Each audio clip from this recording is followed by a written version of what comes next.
예, 여러분 반가 반가. 예, 빠박쌤이에요.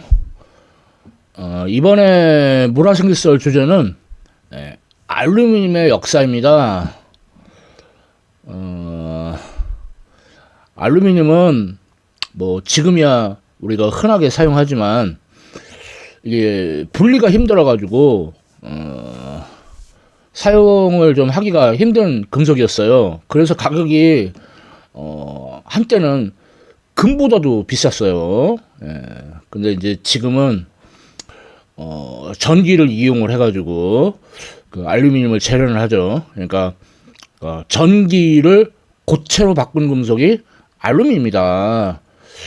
자, 이러한 그 알루미늄의 역사에 대해서 알아보도록 하겠습니다. 자, 시작하겠습니다. 먼저 알루미늄의 물성. 네, 일단 가볍죠.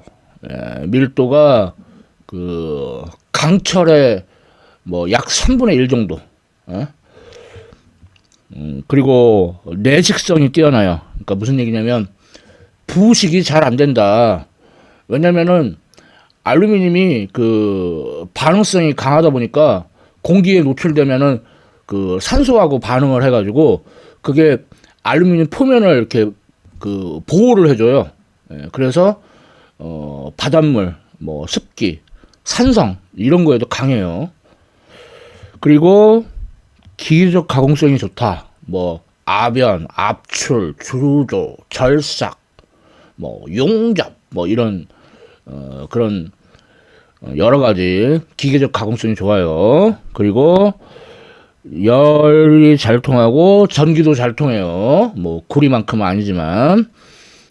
그래서 그 철을 제외한 비철금속 생산량 중에 1등이 알루미늄.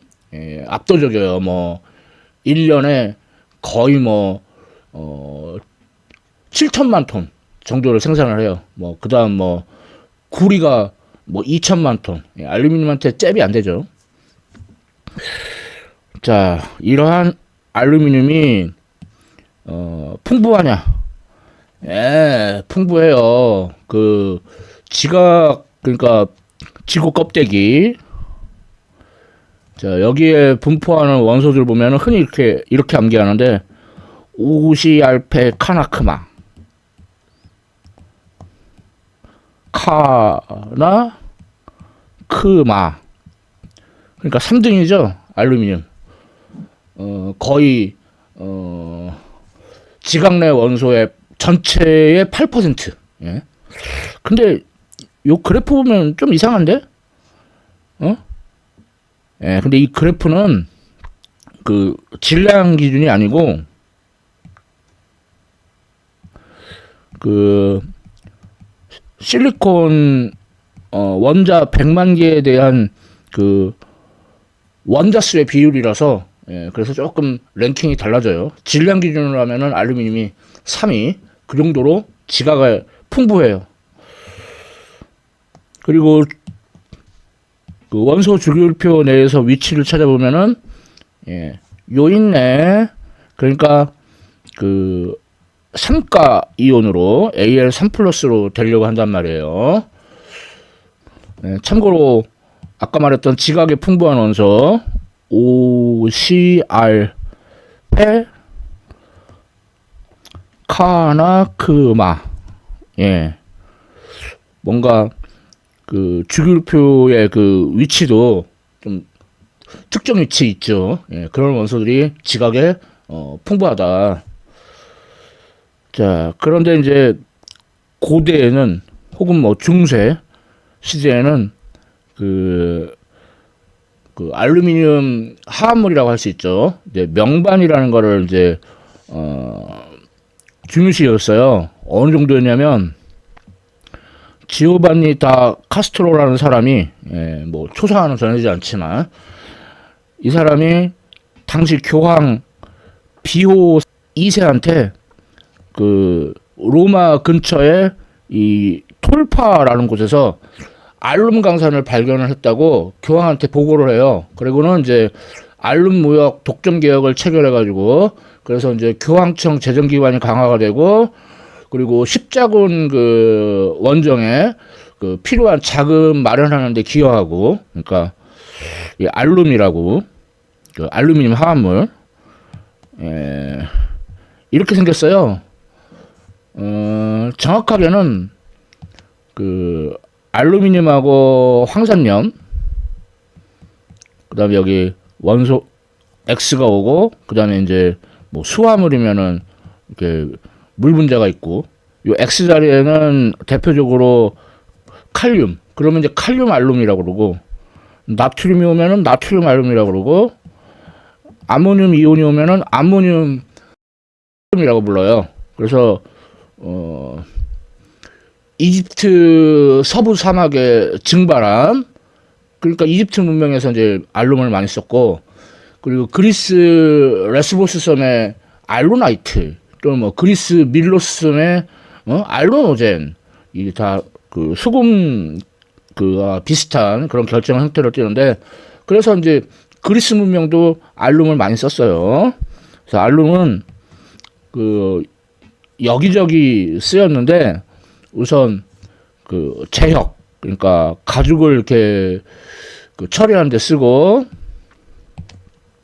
가죽 처리 그리고 그 염색에도 사용돼요. 그 염료가 직물하고 달라붙도록 하는 그 매염제 그리고 식품 첨가물로도 사용돼요. 그래서 이제 빵을 부풀리는데 요 알룸 명반을 사용하고 그래서 이제 밀가루를 하얗게 만들어요.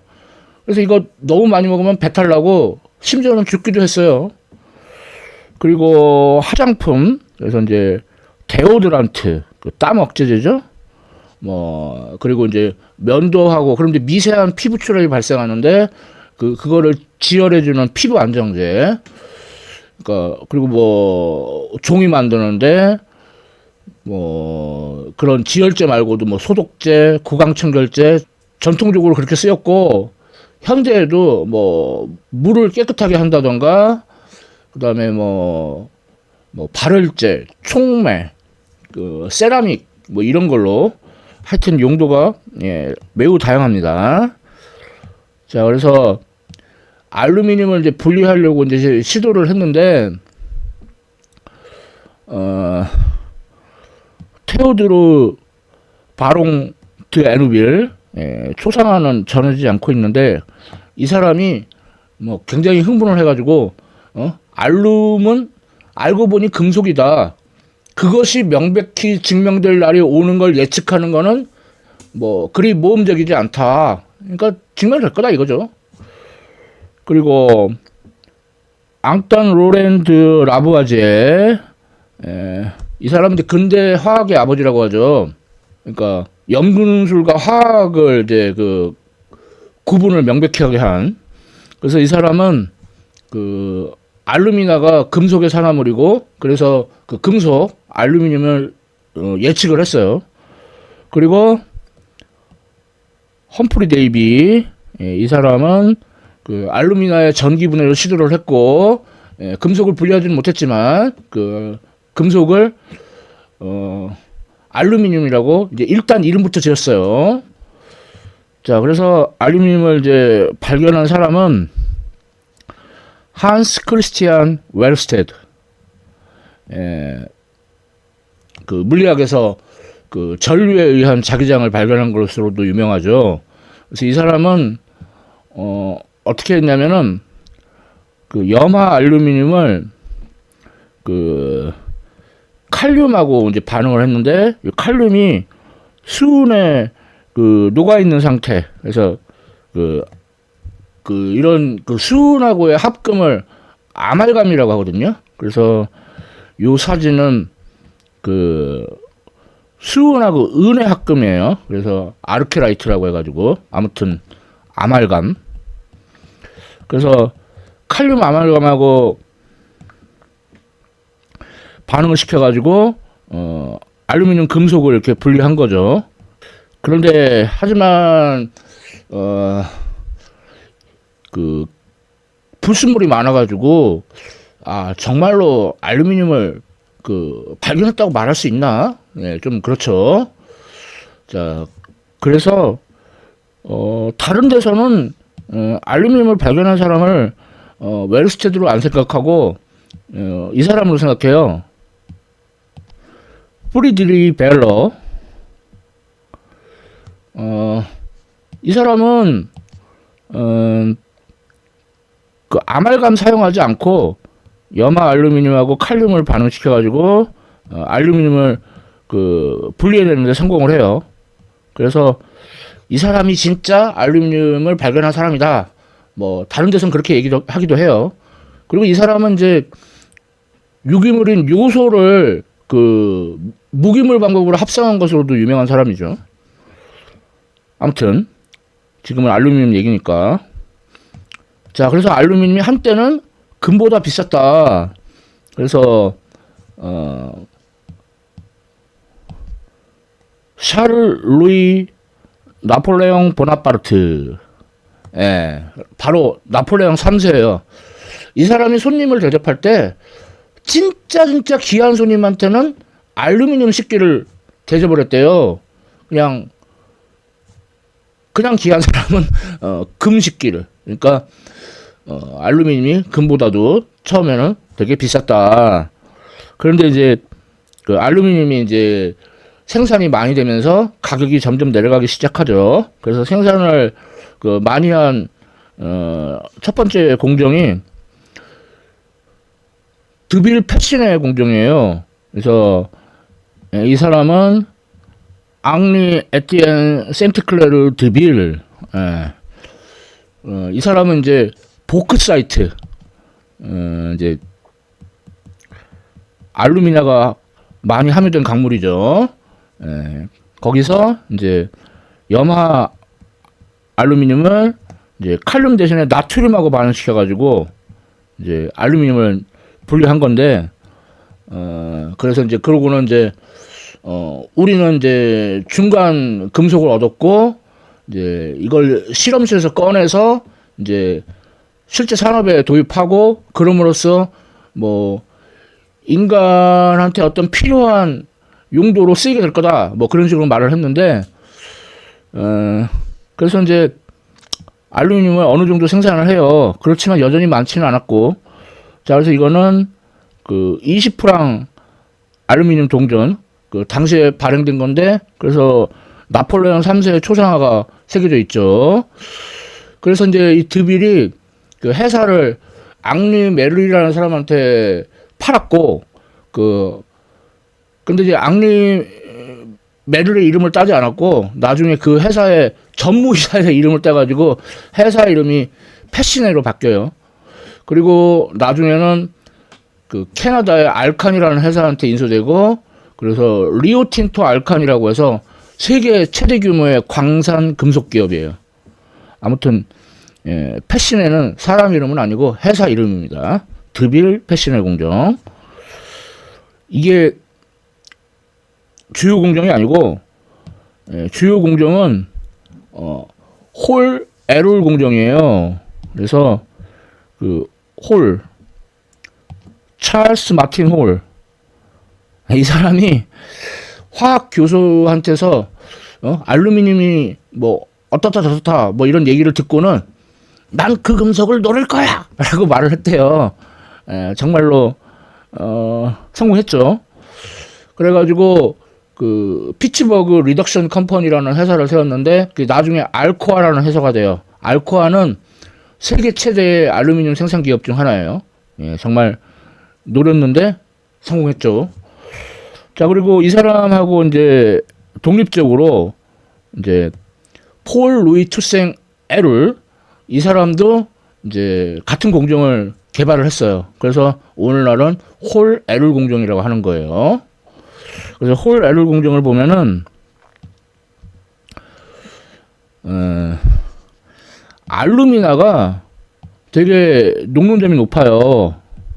알루미나는 Al2O3인데 녹는점이 2072도. 어이쿠 높아라. 근데 여기다가 크라이올라이트라고 해가지고, 요거는 Na3AlF6. 자, 얘는 녹는 점이 1009도 정도 되는데, 예, 이거를 섞어요. 그러면은 전체적으로 온도가 섭씨 950도까지 낮아져요. 그 녹는 점이. 자, 그리고 여기다가 뭐 100kA에서 300kA. 어이구, 엄청 크다. 그다음 전압은 한 5V 정도. 이런 전기를 흘려줘요. 자, 그렇게 해가지고 알루미늄을 분리하는 거예요. 그래서 알루미늄 1kg당 13에서 15kWh의 그 전기가 소비가 돼요. 그야말로 전기를 고체로 바꾼 금속이 알루미늄이죠. 자, 그런데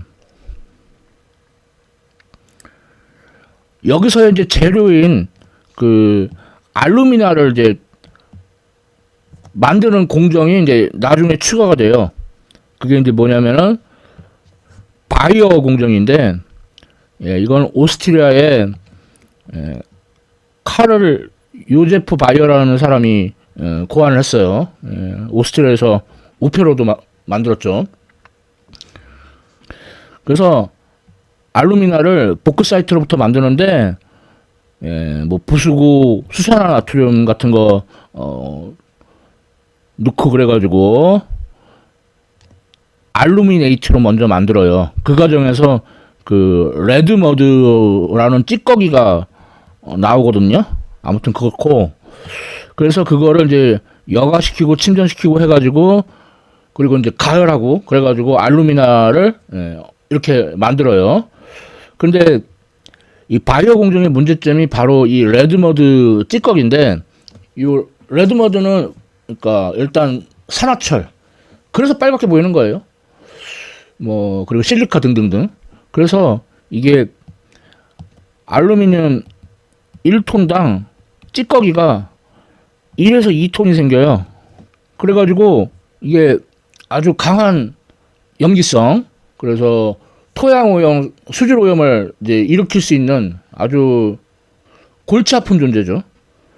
그래가지고 보통 이제 그 공장에 그 댐 같은 걸 쌓아가지고 거기다가 이렇게 보관을 하고 이제 나중에 처리를 하는데, 아이코, 요 댐이 그 부서지는 사고가 있었어요.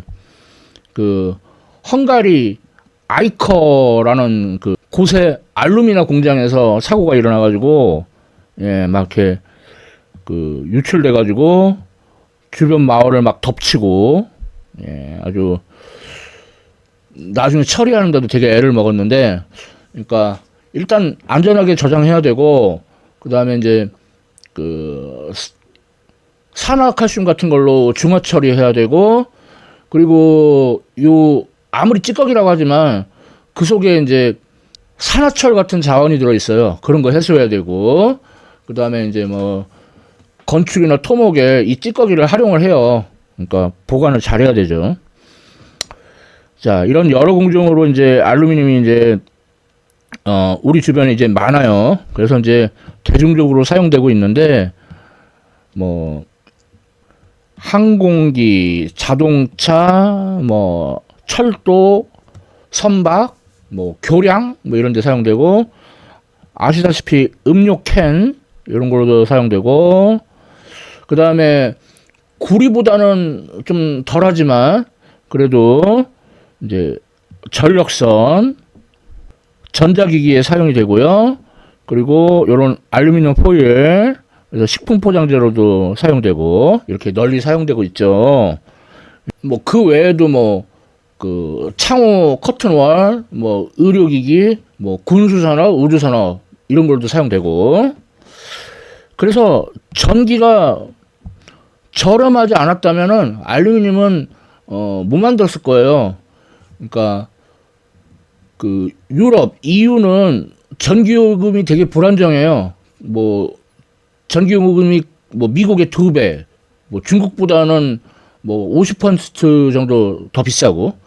그래서 그 전기요금이 싼 뭐 중국, 인도, 미국 일부 이런 데서 이제 알루미늄을 이제 만드는데, 그래서 이런 수력발전소, 원자력발전소, 대형 화력발전소, 그 근처에 알루미늄 재련소가 위치하는 게 보통이에요.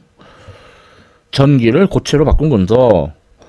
그리고 알루미늄은 재활용도 많이 하고 있죠.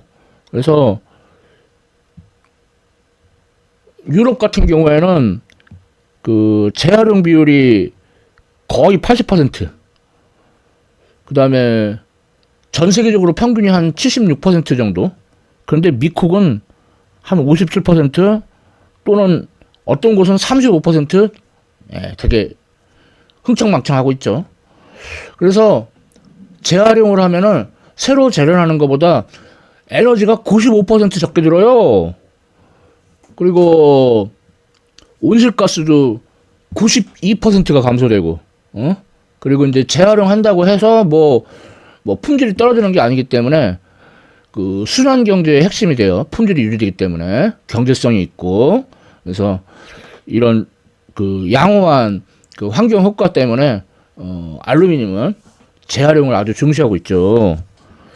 그래서 알루미늄의 가격과 생산량, 한때는 금보다 비쌌지만 지금은 이제 그 생산량이 많아짐에 따라서 가격도 이제 저렴해지고 있죠.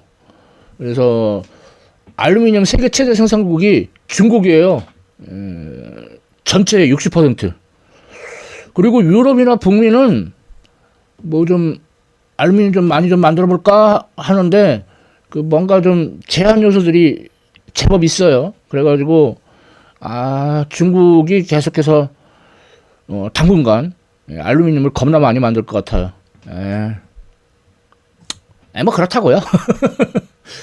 자, 이렇게 빠박쌤의 문화생지설, 알루미늄의 역사에 대해서 알아봤습니다.